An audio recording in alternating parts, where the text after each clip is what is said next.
கரூர் அருகே பழைய பேருந்து கூண்டு உடைக்கும் நிறுவனத்தில் தீ விபத்து.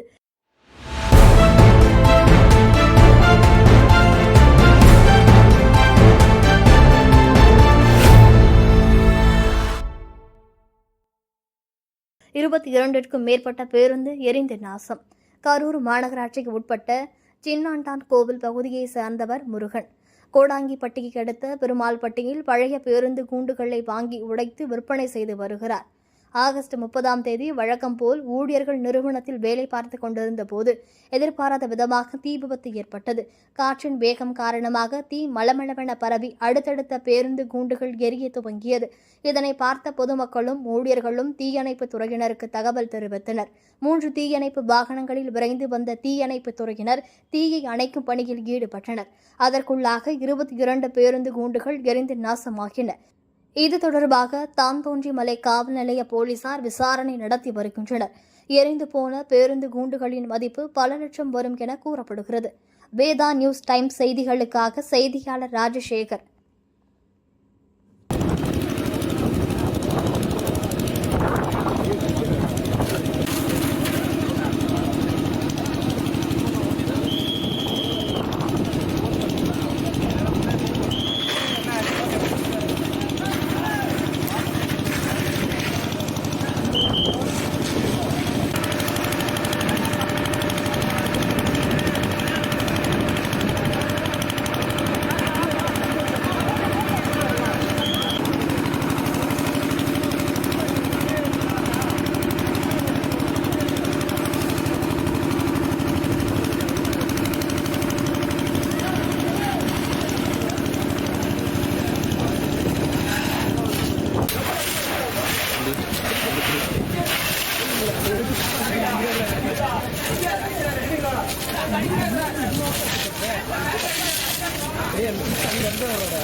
போதும் ஒரு 2 அடி போகலாம் சரி போகலாம் 2 அடி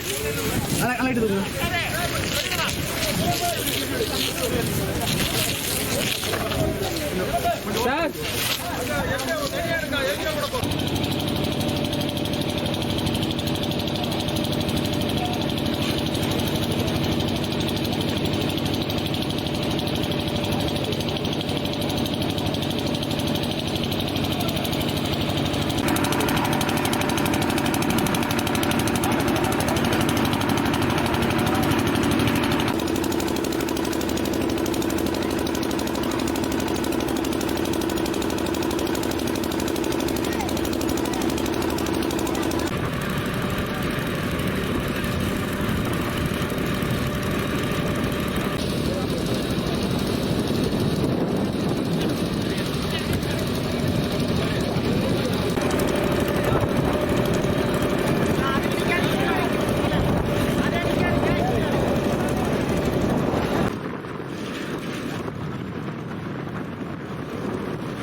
செய்திகளை உடனுக்குடன் தெரிந்து கொள்ள நம்ம வேதா நியூஸ் டைம்ஸ் சேனலை லைக் பண்ணுங்க, ஷேர் பண்ணுங்க, கமெண்ட் பண்ணுங்க, மறக்காம சப்ஸ்கிரைப் பண்ணுங்க. பக்கத்தில் இருக்க பெல் ஐகானையும் கிளிக் பண்ணுங்க. அப்பதான் நாங்க போடுற வீடியோஸ் உங்களுக்கு நோட்டிபிகேஷன்ல வரும்.